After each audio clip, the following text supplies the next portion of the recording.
Get the fuck out! Get the fuck! Get out! Get out! Go away. Dude, get out! Get out! Get out! Nope. Get the fuck out!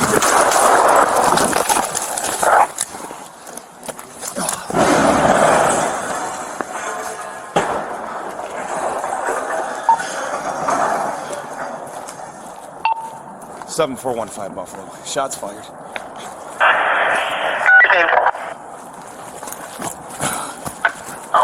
What's your location? Get out of here! Get out of here! Washington.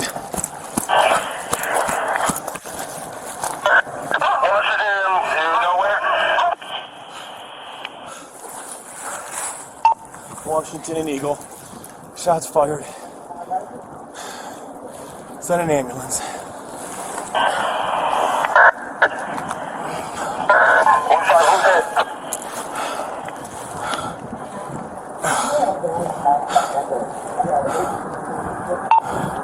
Driver's been hit. I'm fine.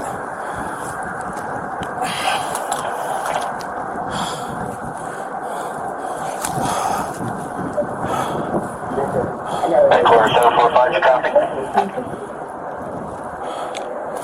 Oh, you dumbass.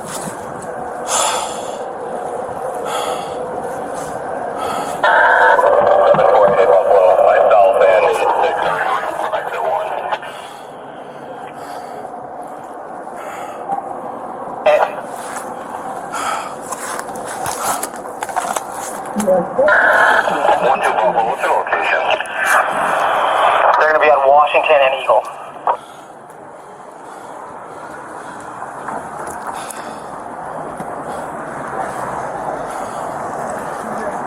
Headquarters 745, you copy?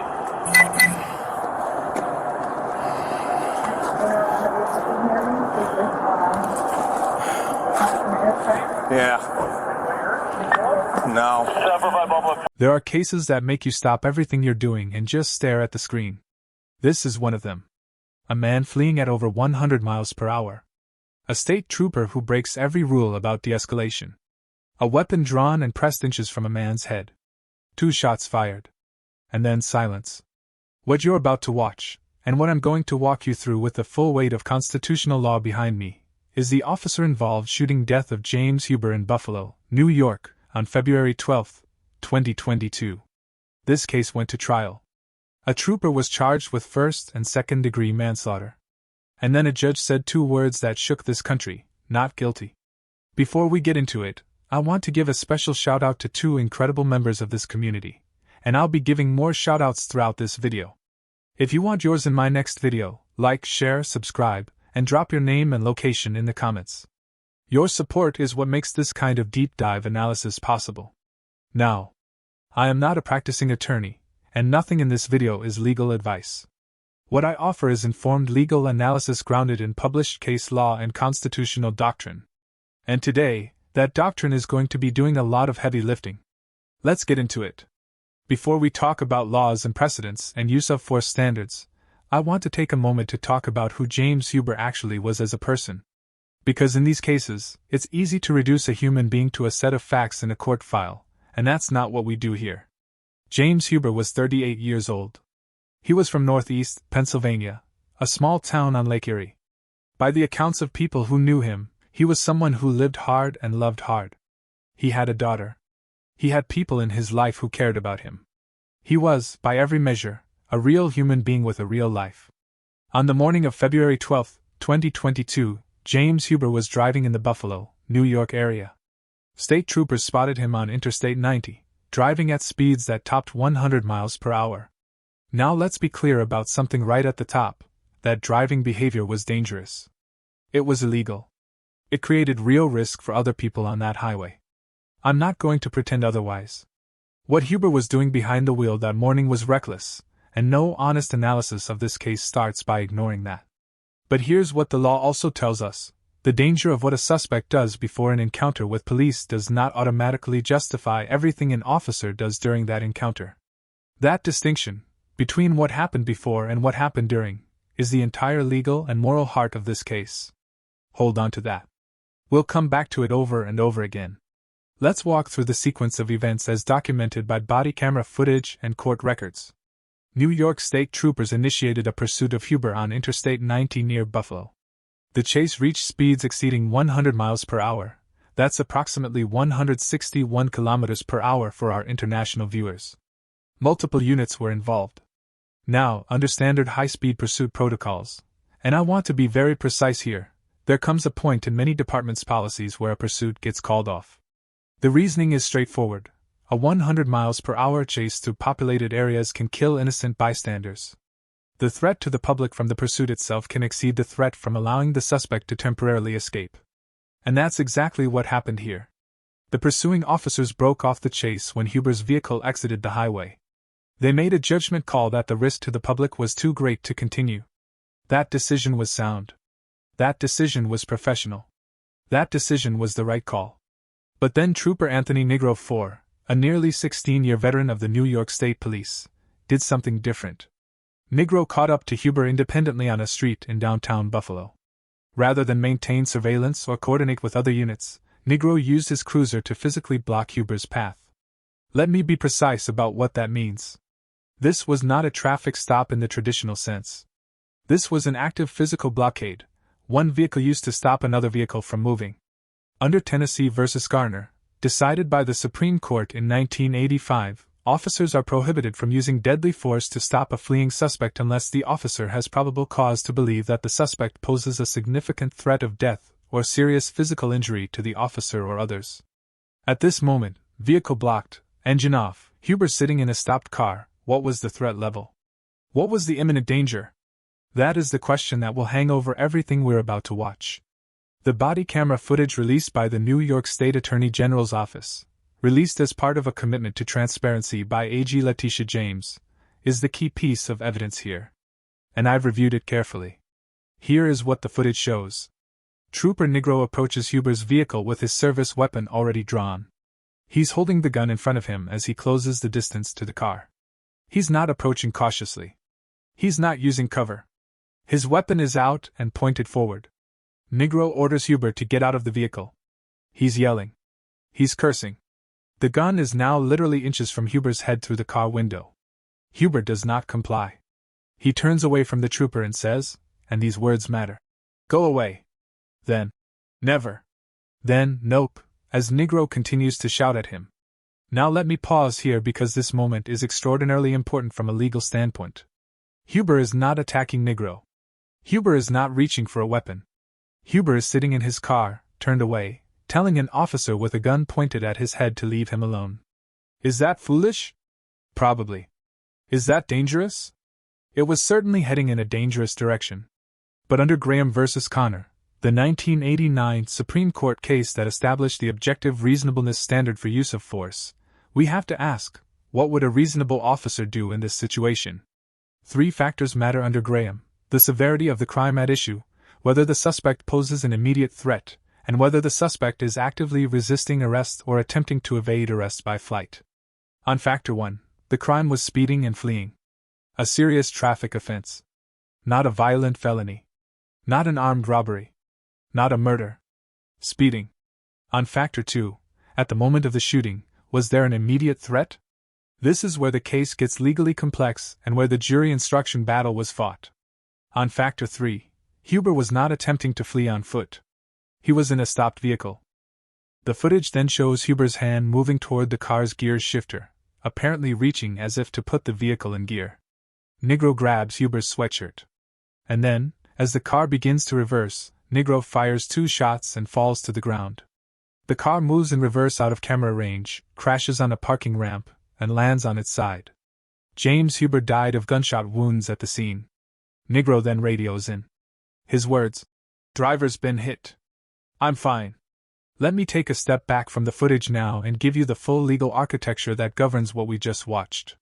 Because this is where things get genuinely complicated and where people's intuitions often don't match what the law actually says. Tennessee v. Garner, 1985, is the foundational case here.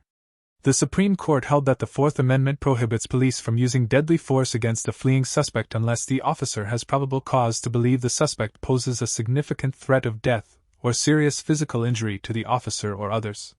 Prior to Garner, many states allowed officers to shoot any fleeing felon. Garner changed that. It said you cannot use the ultimate force simply because someone is running, or in this case, driving, away. Now, the prosecution argued that at the moment of the shooting, Huber was attempting to flee in a vehicle and that vehicle could be used as a weapon. That's a real legal theory. Courts have recognized that a moving vehicle can constitute a deadly weapon under the right circumstances. But, and this is critical, the circumstances matter enormously. Scott v. Harris, 2007, is the case most often cited when officers use vehicles or force to stop fleeing suspects. The Supreme Court in Scott held that where a suspect's dangerous driving creates a risk to innocent bystanders, officers may use significant force to end the threat.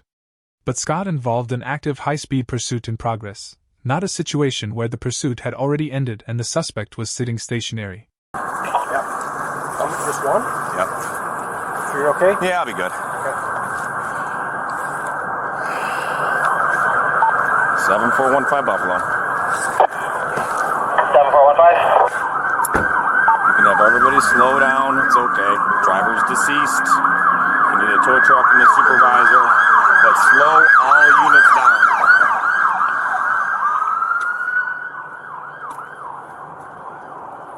Received. 745, copy last.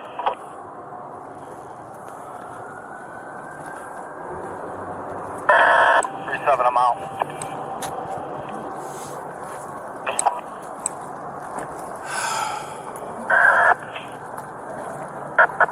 Seven 745 copy. We're around to the scene. Where's your car? Down over there, if you want to grab it. Yeah, I'll bring it over. Yeah, and then we'll just block off the intersection. So we'll hit up that one and that one. Yeah.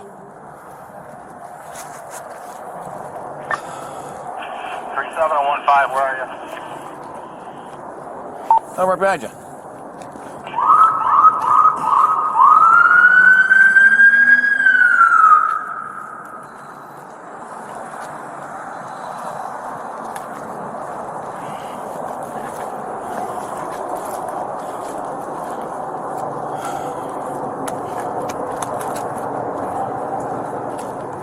What's up, Jones? I shot him. I got the camera rolling.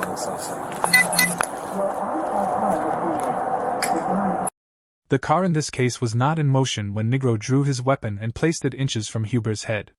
The car only moved after that prolonged confrontation. So the question becomes, did the car moving in reverse, under those specific circumstances, at that specific moment, constitute the kind of immediate deadly threat that justified lethal force? The prosecution said no. The defense said yes. And a judge had to decide. Qualified immunity is also worth discussing here, even though this was a criminal case rather than a civil rights lawsuit. The doctrine of qualified immunity, which protects officers from civil liability unless they violate clearly established law, didn't apply directly to the criminal prosecution.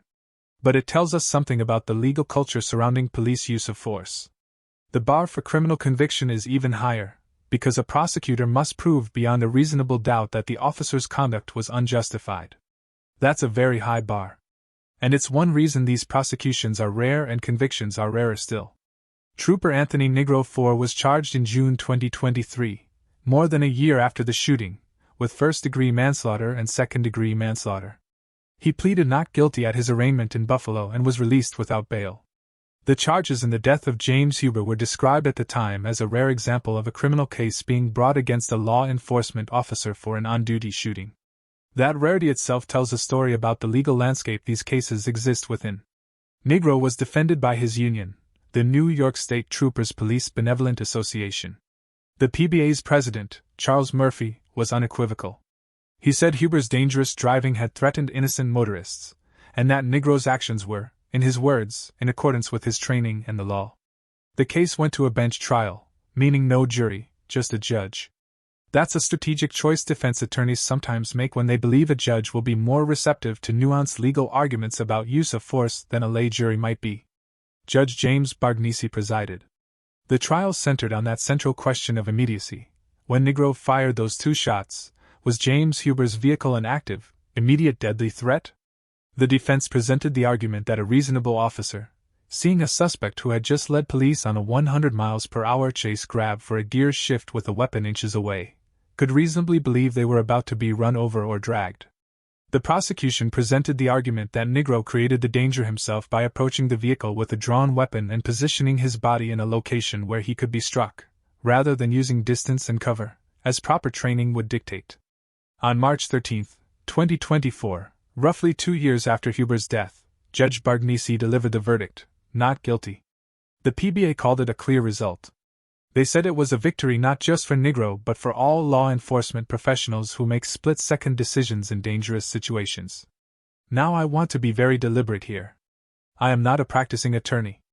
I did not sit in that courtroom. I did not hear every piece of evidence, see every exhibit, or listen to every witness. What I can do, what I always try to do, is analyze what we know against what the law says, and ask the honest questions. Here is what I keep coming back to. The pursuit had already been called off. Other officers made the professional decision that continued pursuit was more dangerous to the public than letting Huber go temporarily. That was the right call. Nigro then independently caught up and used his cruiser to physically block Huber in a downtown street. That's an aggressive tactical choice with significant safety implications, for Huber, for Nigro, and for anyone else in the area. Nigro then approached with his weapon already drawn, not as a last resort but as an opening posture. He placed the muzzle of that weapon inches from Huber's head. He was yelling, cursing. The encounter was already at maximum escalation before Huber made any movement. Under de-escalation principles that are now standard training in most major law enforcement agencies, including the NYSB's own training materials, officers are taught to create distance, use cover, and give suspects time to comply before escalating to lethal options. Did that happen here? The body camera footage tells a different story. Now, I want to be fair to the other side of this analysis. Huber was not cooperating. Huber had just fled at extreme speeds. Huber, when confronted, did not simply surrender. And when a vehicle starts moving toward or past an officer, officers are trained, and courts have affirmed, that a vehicle can be a lethal weapon. The legal question was not whether Nigro felt afraid. The legal question was whether a reasonable officer in those circumstances would have been justified in firing. Judge Bargnesi found that the answer was yes. What I find troubling, and what I think many thoughtful observers find troubling, is the question of who created the danger in the first place. If an officer's own tactical decisions put them in a position where they feel forced to fire, does that change the analysis? Should it? Some legal scholars argue it should, that officers who create their own danger through poor tactical choices should not be able to claim justification for the lethal force that results. That's sometimes called the officer-created jeopardy doctrine, and it's been recognized in some circuits but not uniformly applied. In this case, it wasn't enough to change the verdict. I want to close by zooming out, because this case is not just about one trooper and one driver on a February morning in Buffalo. This case is about the system we have built around police use of force in America. It's about who gets charged, when, and under what circumstances. It's about what reasonable means when the person making the decision is carrying a badge and a gun and a year of adrenaline. It's also about transparency. And here I want to give credit where credit is due. Attorney General Letitia James released the body camera footage publicly as part of a commitment to increasing accountability through transparency. That footage, the existence of it, the public availability of it, is what allows us to have this conversation at all. Without it, we only have competing narratives. That transparency matters. It is the foundation on which any meaningful accountability has to be built. James Huber's death was investigated. A trooper was charged. A trial was held. A verdict was rendered.